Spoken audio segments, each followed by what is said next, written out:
Hey everybody, welcome back to my channel. Today, as you can see, I am making shrimp stir fry and vegetable fried rice by none other than Trader Joe's. If you're not into the shrimp, they have a vegetable stir fry as well. In the shrimp stir fry packet, it comes with the shrimp, the veggies, and a seasoning packet. I have the temperature on medium heat and added oil, and then I'm going to add the shrimp and cook them until they're pink. Once the shrimp have turned pink, I'm going to go ahead and add the stir fry.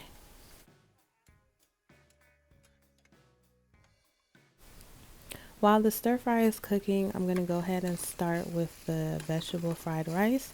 You're just going to pour that in there, and then I'm going to add an egg to mine. Scoot the rice over to one side, and then you're going to cook the egg on the other side. And scramble it like you would if you were making breakfast, and then start adding it into the rice. The rice should only take about 5 minutes, and adding an egg, if you like, would probably add another 3. The stir fry is pretty much done, and I've added the seasoning packet that has come with the bag. If you look at the calories from fat, it's only 5, which is amazing for the stir fry, but the sodium intake is quite high. The calorie intake for the fried rice is 15 from fat, but the sodium intake is high as well. So this is my end result. Looks like Chinese food, smells like Chinese food. Now I'm gonna go ahead and taste it.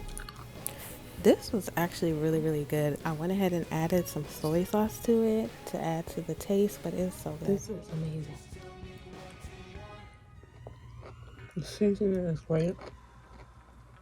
Just add a little bit of soy sauce. As you can see from this video, I really enjoyed this meal. I will definitely be purchasing it again. And believe it or not, this meal is under $10, so I highly recommend it. Let me know if you plan to try this meal, and don't forget to subscribe, like the video, and until next time, take care.